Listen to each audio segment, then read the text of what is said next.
Good evening and welcome once again to Food for Mzansi's hashtag Gather to Grow. My name is Dawn Numdu. I'm your host for this evening. And tonight we're talking about Mzansi's deciduous fruit industry, an overview and outlook for the season. And I'm really happy to have you all here with me and also to have my speakers joining me as the experts sharing their knowledge from working in the industry and basically here to all gather and grow. And that's all for this amazing industry that we all work in. And I'm going to start with the newbies because I think we all know Tabile and Alton, who was on the session with me before. Debeshu, just an introduction of who you are, where you're based, and also what got you into this absolutely amazing space that we work in the agricultural sector. So just to unmute your mic, thanks so much for being here. My name is Deciduous.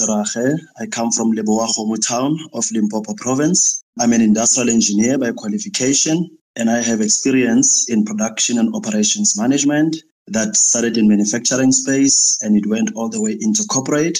In 2012, I decided to invest in agriculture with my mother and my wife, and we've started a company called Groundstone Farming, and our farm is based in Zebediela, town of Limpopo province, and we are producing stone fruits with special emphasis on nectarines and peaches. On the peaches side, we are doing dessert peaches. We are also doing yellow cling peaches. We are still supplying the local market. Of course, our long-term plan is to do exports. It is volume-based, so we are still growing towards the volumes that we can now start exporting.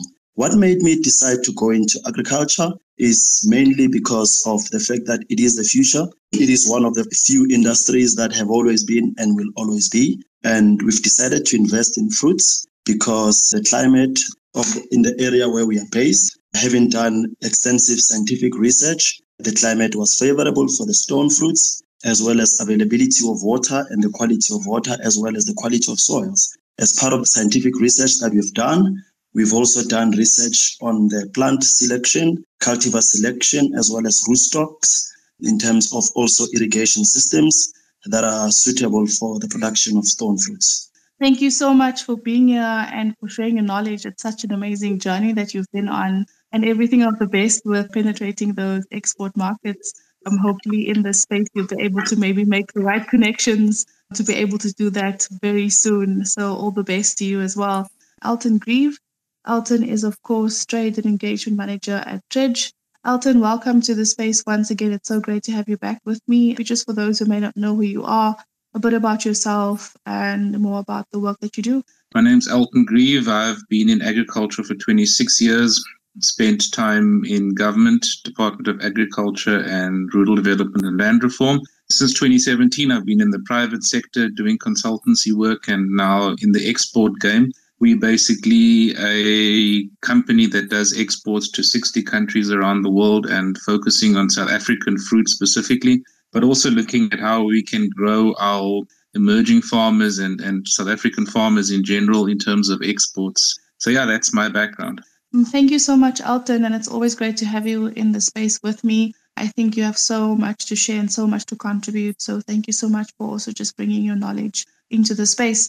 And then, of course, my resident agricultural economist is Tabile Nkunjana. He is from the NAMC. And so great to have you with me. Thank you so much for taking the time. I know you had a really crazy busy day. So thank you so much, Tabile.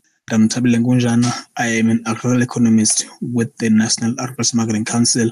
Yeah, so I'm still new in a way, but I think in part of the industry since my studies from undergrad and then postgrad in Stellenbosch, and also being a research assistant to the regional institutions and assisted to a couple of global ones. So that has been my journey so far. Thanks, Tabile. And I don't know if Lundi is still having trouble with his network and if he's able to just do a quick introduction. My name is Lundi Dilano Kama. I am currently farming in the area of Kubenga Valley in the Eastern Cape. It's in Elliot, the East Cape part of the Eastern Cape. I think 6 years before joining Western Cape Agriculture Department in 2007 and then 2006 actually. And then I left with them in 2015. But throughout that journey with them in 2008, I went to France for vineyards and for cattle ranching and stuff like that. on the sideline. I had been farming since 2004 with cattle and stuff like that. Little did I knew that I could also farm with apples in my area. So 2016 up to date, I think it took me 7 years to finish the EIA, dam design, detailed soil analysis in an effort to commercialize apple production in the area of Elliot. We had a study that was done in 2009 that proved that we had a potential to grow stone fruit from Cala up to Mount Fletcher. We also included the area of Matatiel as well as Kokstedt. But due to the lifespan of the stone fruit, we opted for the apples. But unfortunately, the journey has been very long, as much as all the potential that we could present, as we are sitting in an area that is 3 months earlier than the Western Cape. Maybe in the interest of time, I'm going to kick off with my questions, and then we can maybe catch up with Lundi once his network is a little bit more stable. Now, South Africa is the largest stone fruit producer in Africa, but it only accounts for about 16% of production in the Southern Hemisphere and only 1% of global production.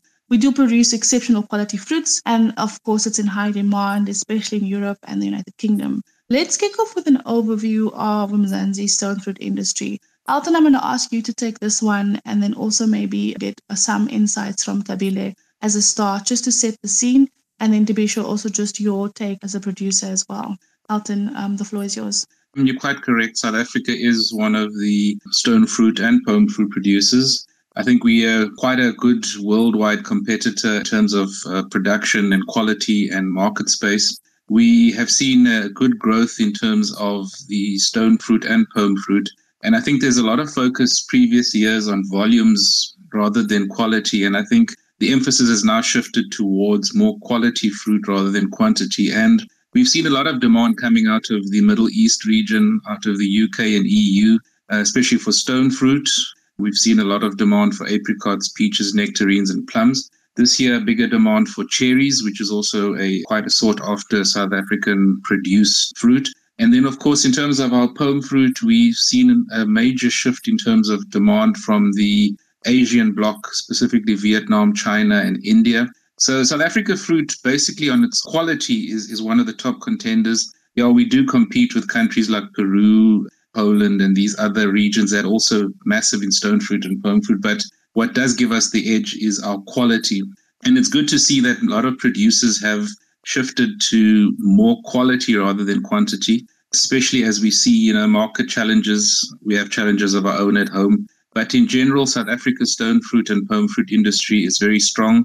We have a lot of industry body supports. Our export markets are sustained. It's good to see that we are putting ourselves, although we're not one of the biggest producers, but we are certainly in the category of the best producers. And this is seen in terms of demand for our fruit. We see it regularly. I see it on a regular basis. Currently busy with shipments to the Middle East, to the UK, to Asia, especially around our stone fruit, and the demand is always there. No, definitely. Tabile, do you agree with these sentiments, and what has your experience been like specifically working in the space as well? I think Elton has covered almost everything that I was sort of to say in terms of the introduction about the industry itself. To add a little bit in terms of the global scene, it can be a very competitive space. As he correctly mentioned, the issues with the quality and all that. And South Africa has always been perceived to have a good quality. Actually, I just spoke not so long ago with a colleague in North America who was around, and then he was saying, even sometimes we tend to find some really fruit that you wouldn't anticipate that is coming from Africa. In that perspective, we are doing pretty well. And also in terms of production in general, I think we are getting there. As much as, of course, we're still relatively lower, but I think this year we are looking into a based and record of 1.2 million, if I'm not mistaken. It should be around there. And competition, such as the ones from South America, particularly Chile, is somehow said to be lower than it was last year. And those are kind of things I think that will probably assist the industry in general, but we are looking good. Also glad that I've seen that Eastern Cape is still actually the smallest when it comes to prawn production. I'm seeing some movements there. As the one colleague has mentioned that they are in Eastern Cape, something is happening there, but hopefully it's going to get the necessary support, and then also just to grow. The province have the potential, but I hope it gets to grow, and also looking into the issues of quality and all that. But I think for now, we are doing pretty well. Thanks, Tabile, for that overview and for adding to those points. I do see Lundi is back in the space. We'd really love to hear more from the farmers in the space. And I think the issue, just on commenting on what Alton was saying, is that producers are focused more on quality instead of quantity. Is this specifically where you're at? And then I specifically also want to ask you of the fact that about 20% of our stone fruit is exported while the rest is consumed locally. And I know that you focusing on the local market for now. The value of this industry is estimated at over 2 billion, which is roughly about 70% generated through these fresh fruit sales. And I'd really like to hear just your take on this specifically and what attracted you to the sector as a start. I think it's so amazing that you chose it as first commodity to step into the sector. So just your take on that, Tebisho. Correctly said by Elton, in terms of the emphasis on quality, you will see that from a compliance point of view, that is at the center of how we do our thing on the field.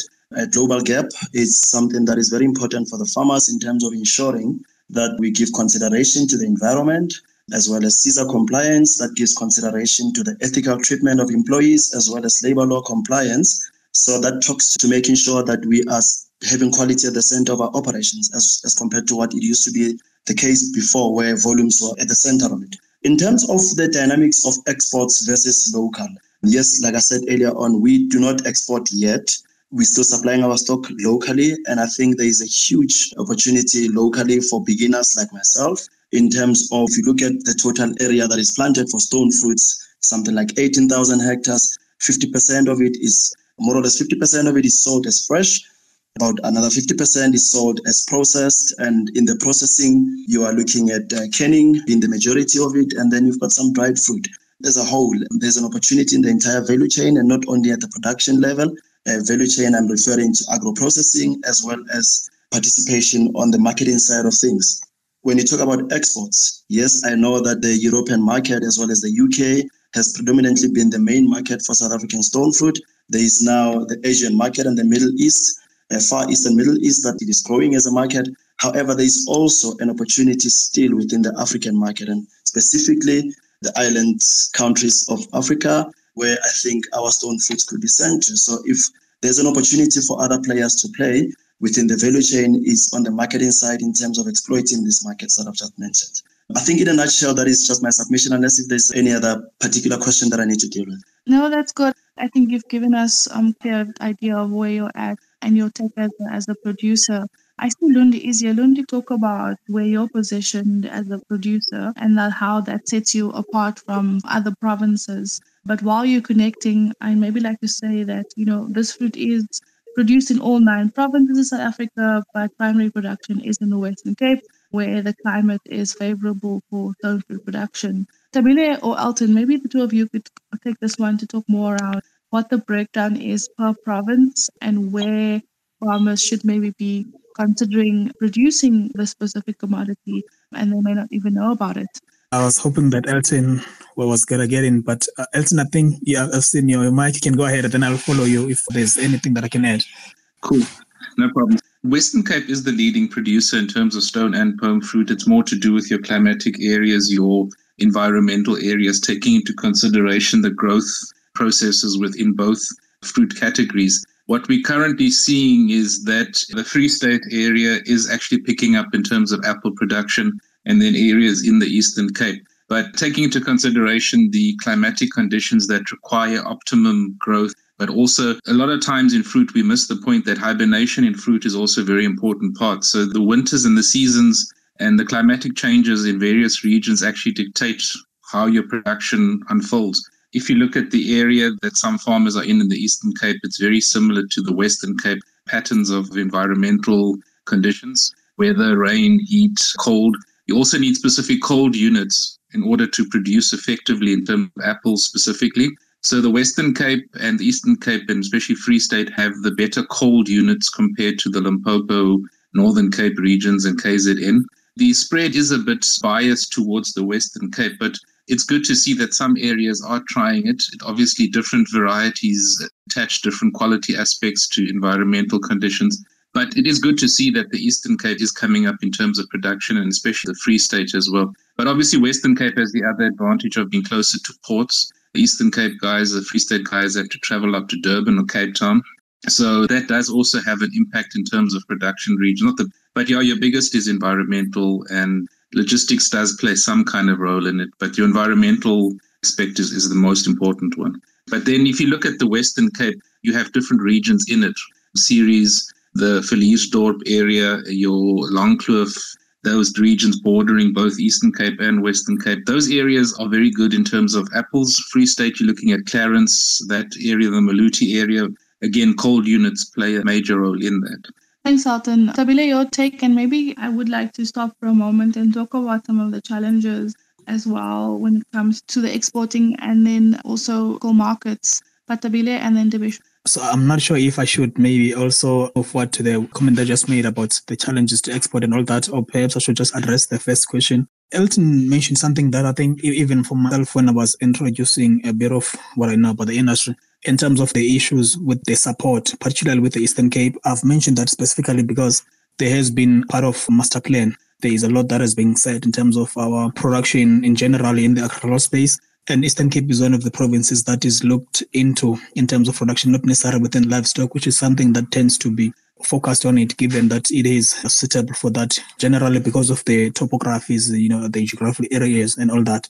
But I think one thing that is mentioned that even in terms of our Smolanyana cycles we have talked about is the issue of the logistics. Eastern Cape is relatively a bigger province, and yes, has issues with the infrastructure in terms of now if one is to invest in the industry, the distances in terms of traveling from either be it is going to be Cape Town or Durban. Of course, we do have ports in Eastern Cape, but there's an issue in terms of infrastructure that is there. It has been something that has been discussed extensively, but of course, there have been some developments that are going on, particularly with the issues with around the wall and all that. So there is something happening, hopefully, that is going to grow, and of course, is going to grow in terms of efficiency and also the production that we want to see in Eastern Cape, because the numbers are looking projections at least looking pretty nice, and of course the weather there is promising. So that's something that I think it would be great to see. Hopefully that even the colleagues in Eastern Cape, they will be able to support those farmers by any means,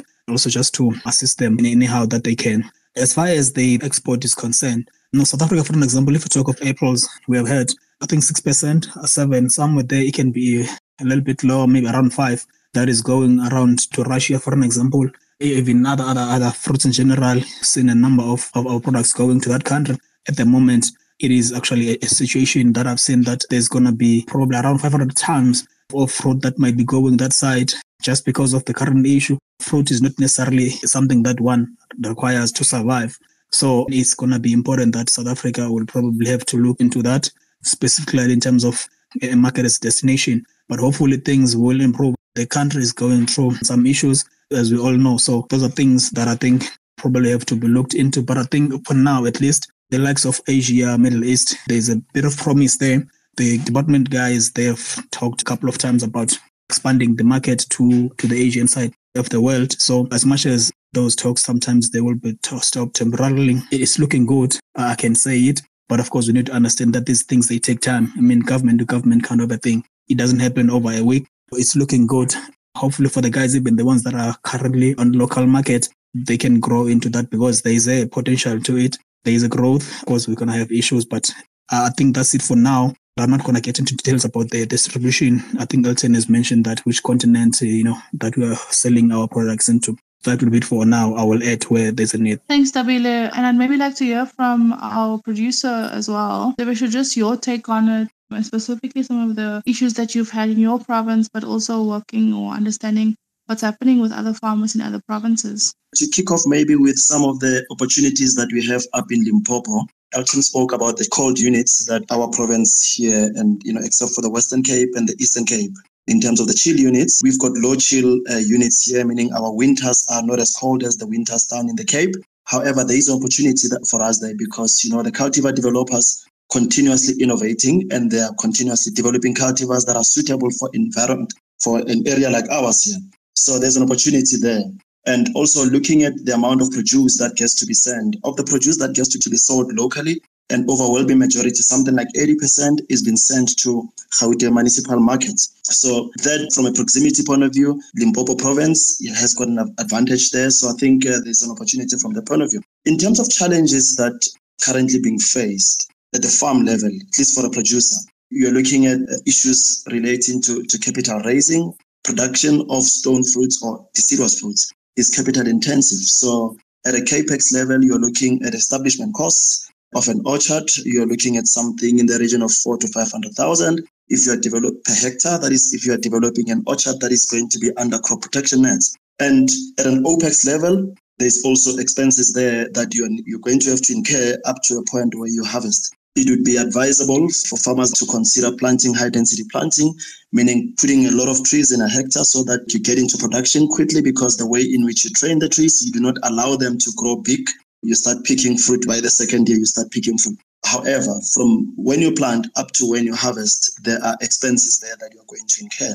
There's also other challenges that farmers are experiencing in this space, and these challenges relate to climate change that is affecting yields. I mean, the inconsistent rain patterns, they are affecting production. There's only so much rain that we need, and we obviously do need it.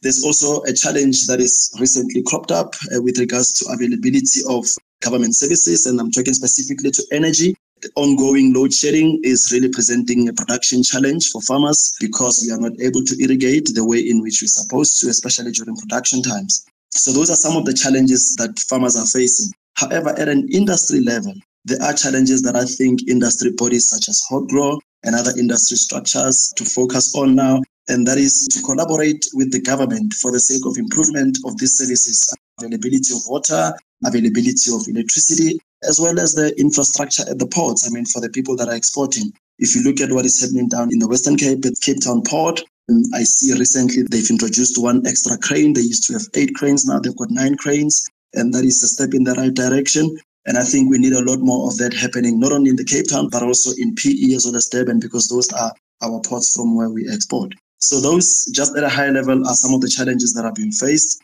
If there's any other particular challenge you want me to deal with, you can take that question.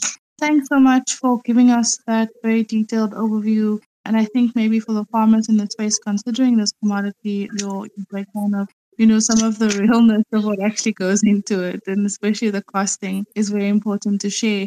This space is, of course, an overview of the industry and the outlook. So we're not going to get into hands-on production at this point. I have a few more points that I'd like to cover, and then I think we're going to wrap up. But maybe just in terms of timelines or how production works on farm level, and in terms of what can be produced as part of the industry, I think maybe we can just give the listeners idea of what is currently out there and what they can possibly look into. I think Elton mentioned cherries, for example, being sought after at the moment. Elton, would you maybe like to take this one as someone who is in the export space? And what are those niche products that people can maybe start thinking about moving into as new farmers or newly commercialized farmers in South Africa?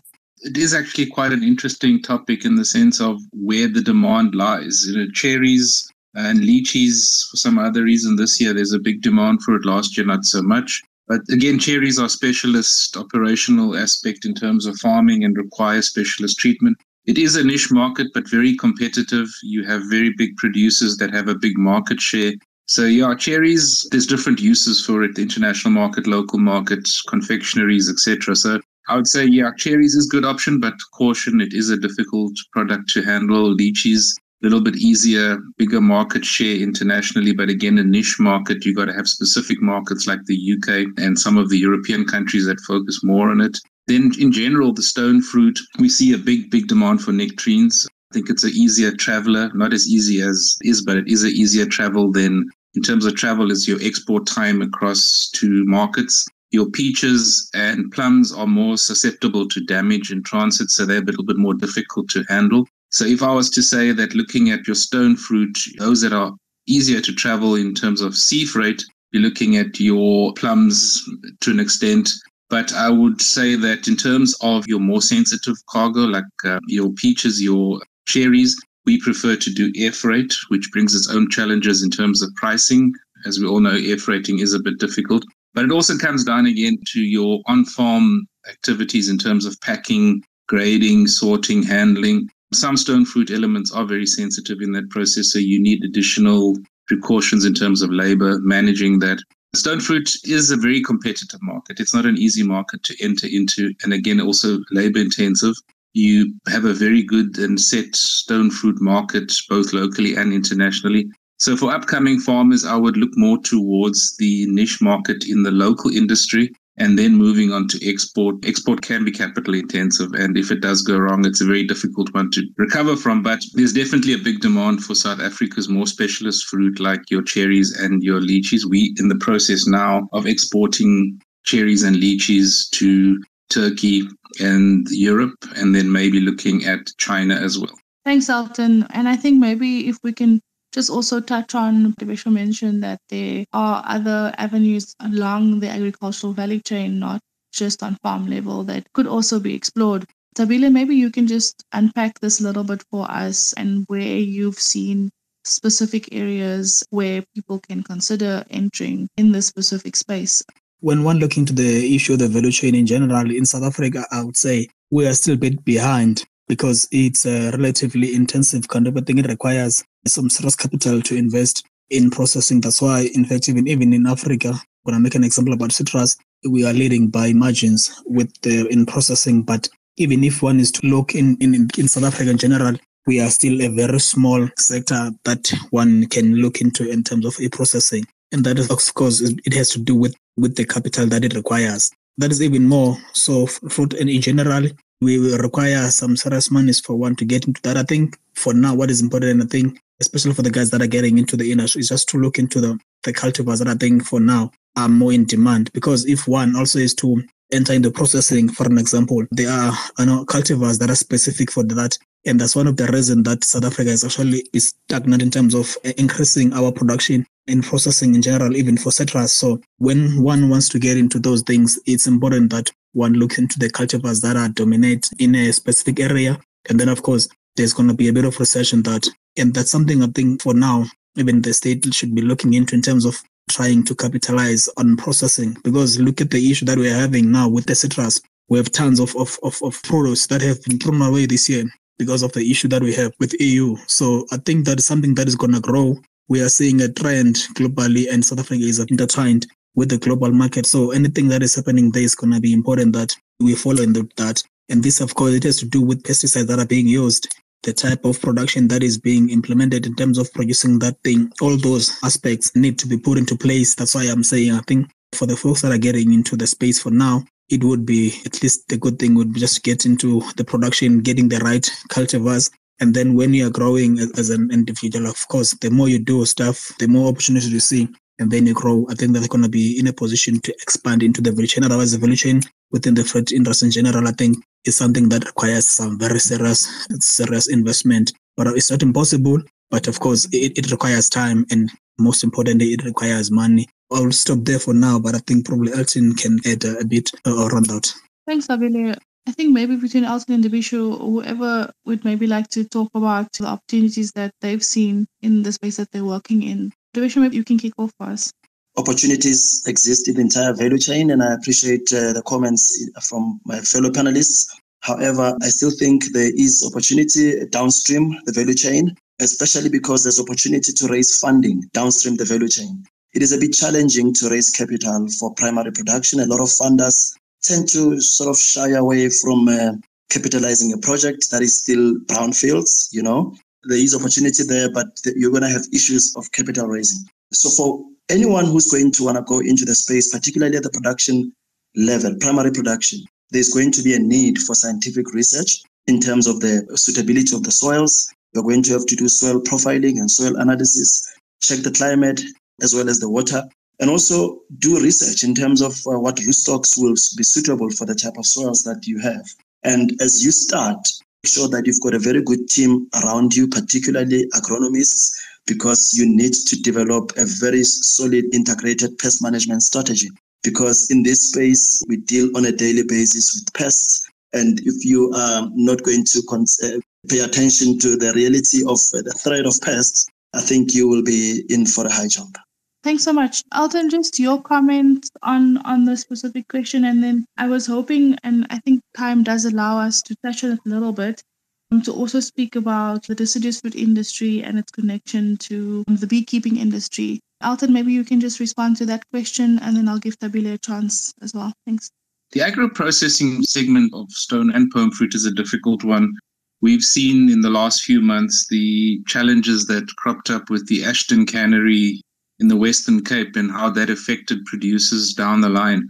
It is something that does require more in-depth analysis in South Africa. I don't think we're doing quite enough in terms of processing, but we do see a big movement in terms of dried fruit. There is a big movement towards it, especially in confectionery, and there's a little interest from our side in terms of export market. But definitely, I think South Africa needs to look more at opportunities for farmers in the agro-processing space, both primary and secondary processing, primary being looking at what can be done to support all elements of production. So it's not just about export or fresh fruit, but dried fruit. We see a big demand for frozen fruit, or IQF fruit as we refer to it in industry. There's big changes coming in terms of blueberries, strawberries, etc. But in the deciduous fruit, we don't see much in terms of the frozen fruit option. I think it's more the dried. But definitely there are major challenges in the processing, especially canning of some of the fruit. There is a massive move towards more export, and we need to be more focused. And I think that's where government's intervention will be key in looking at where are the additional or value add in terms of fruit across the board, not just deciduous and palm. But yeah, there's definitely also in apples, again, we've seen a big demand for concentrate in apple juice, not much supply on the local market. And I think there's a big gap not being filled in terms of apple juice concentrate for export. A lot of it is in the local market. But we've seen from South America and from Europe a big demand for apple juice specifically. So I think there needs to be more attention given to the agro-processing side of both deciduous fruit and palm fruit. Thanks, Alton. And it's definitely something that we can maybe touch on in another space. Tabile, the floor is yours. Alton has just covered something that I was just to touch on, but I'm going to go ahead maybe and make an example about it. For an example, if one is to look into the issue of processing is a serious issue, as I was trying to say earlier on. Perhaps my wording was not properly placed. For example, if you look at the pears that have been processed since 2017 in South Africa, for example, it stayed relatively the same. And that can also be said for dried fruit. And this, of course, it has to do with what I was saying earlier on, that as much as, is an ideal thing that to look into value addition, it requires some relatively capital, and also, of course, it requires some scientific backing up into it. So long ago, I was privileged to meet with the guys at FAO, that some of them are situated in East Africa, some are in North and South America, countries that are doing very well. So the guys, they've been giving us some tips as to how to go about it. Because, if you are to look into citrus, just if you want to look only into that, there has been a reason as to why we have not expanded in that. I remember talking to some colleagues within the government entities as to why we are not expanding that, because we have seen like a drastic increase in primary production, but we're not seeing much in terms of what is processed and all that. It is not something that is very easy to do. Of course, we can always, I think that the easiest would be dried fruit. I think that one is relatively affordable to look into. People are trying to fruit as a snack. So I think that makes more sense, especially when you're going to the folks that are being more influent in terms of their living and all that. But of course, with Africa and South Africa as in general, processing is still very far in terms of what one is to compare into the EU. There are some numbers that I recently came across, but I can't recall now. And there has been a reason to that. If you look, for an example, processing in chips, it went as far, it goes back as World War II in Europe. That's why those countries are so advanced. A lot of money has been injected in those, and it takes some serious time to get into that. Thank you so much, Tabile. And I think we do have a long way to go, but at least this is a start in a conversation, and there are some infrastructure in place. But I think we'll have to see how it looks within the next few years. Dimitri, just maybe your take on your reliance on a viable beekeeping industry in terms of the work that you're doing, and how two industries are almost intertwined in that you're reliant on each other to be able to produce the best outputs. But I know that there are certain challenges that comes with that as well. What has your experience been to date? Like I said earlier on, with the ongoing cultivar development that is happening by competent cultivar developers in our country. They are developing cultivars that are not necessarily reliant on bees for pollination. So all the cultivars that we've planted are self-pollinators. So we do not rely on bees at all. And also that is sort of making it easy for us because from a costing point of view, we don't necessarily need to be worried about beekeeping.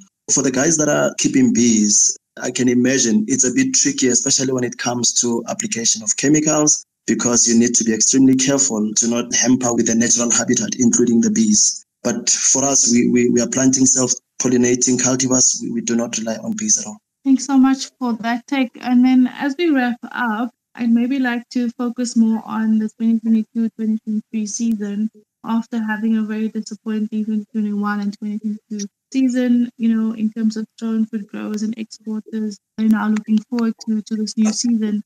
We should just maybe, while you're still with me, just your outlook and what you're looking forward to most for this new season production that you're currently working on. Look, the production is on. Remember, we are producing early cultivars here. We've started in the middle of October. We are picking and we finished picking in the middle of December. And so, so far it has been good, except for the heat wave that, was upon us a few weeks ago, which was making it difficult for us to do irrigation management. So on a daily basis, we monitor issues relating to load shedding because, for a farm our size, we do not yet have alternative energy sources. So when there is a 7-hour downtime on electricity, we really take a knock. But over and above, that being said, we're still producing and we produce good quality fruit.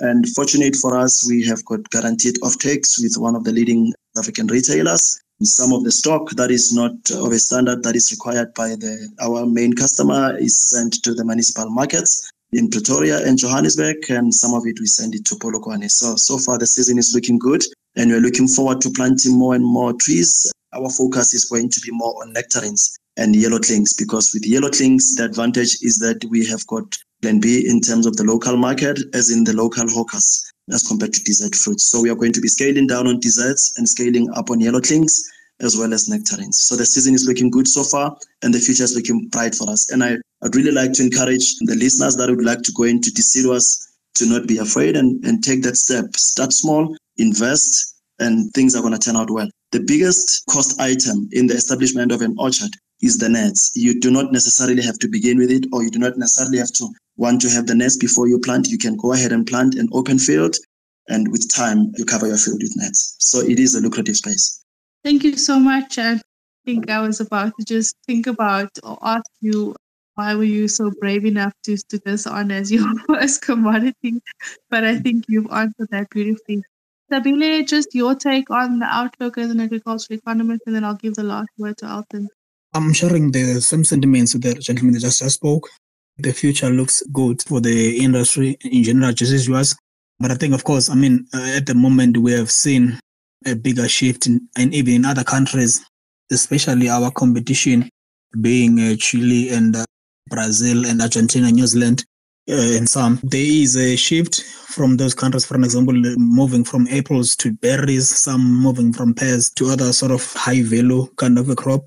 South Africa being a competitive country, I think that also provides some sort of an opportunity for the farmers and also the guys that are getting into it in terms of expanding their production and filling in. That's part of the reason we're going to see a record this year. It is mainly because of that.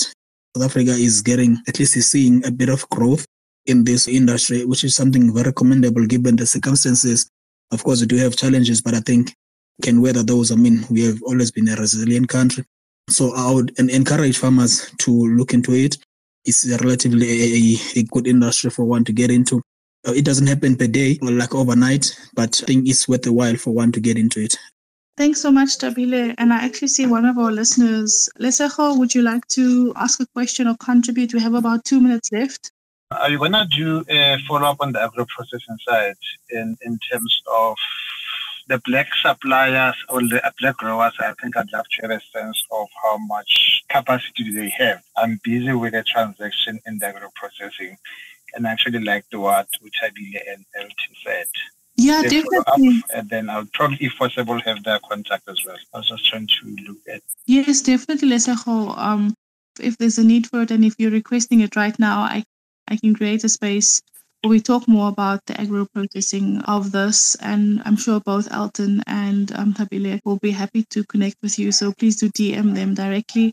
I want to be sharing people's numbers now. My DM is open, so they can just give me their contacts. But okay. It will be nice to have a follow-up.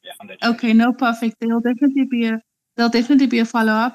I'm taking this as a request and I'll put it on my list of discussions to be had within the next few weeks. Thank you so much for your contribution and thank you so much for being here. Elton, I'm just going to give you the last word just to talk about, the outlook for 2022, 2023, and then maybe just wrap up as a last word also just to the producers and others in the space. Thanks.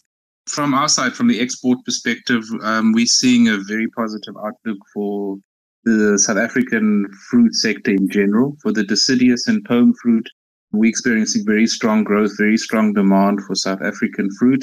I'm glad that we are focusing more on quality rather than volumes. I think at one stage we were more focused on how many volumes we're shifting.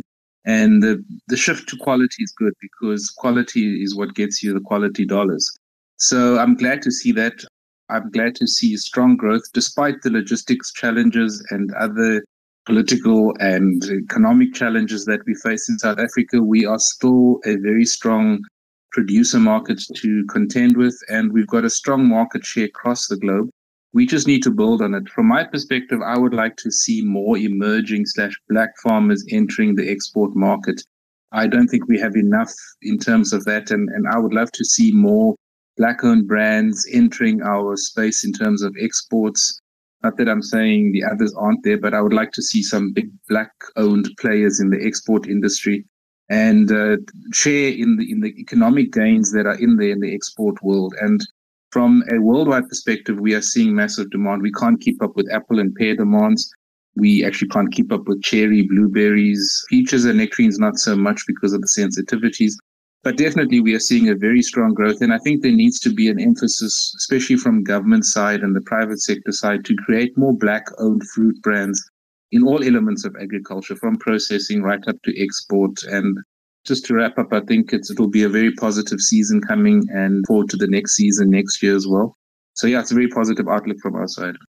Thank you so much, Elton, and thank you so much to the rest of my speakers. I am really bummed that Lundi couldn't engage more with us on this topic as a producer himself, but hopefully we can invite you back to the next space specifically around agro-processing. Thank you so much for everyone who joined me. All the best, and Avisha, I hope that your export market will open very soon and that you'll take that space and claim it, and everything of the best with your production. And also thank you so much to everyone and happy farming. Have a great evening further. Bye for now.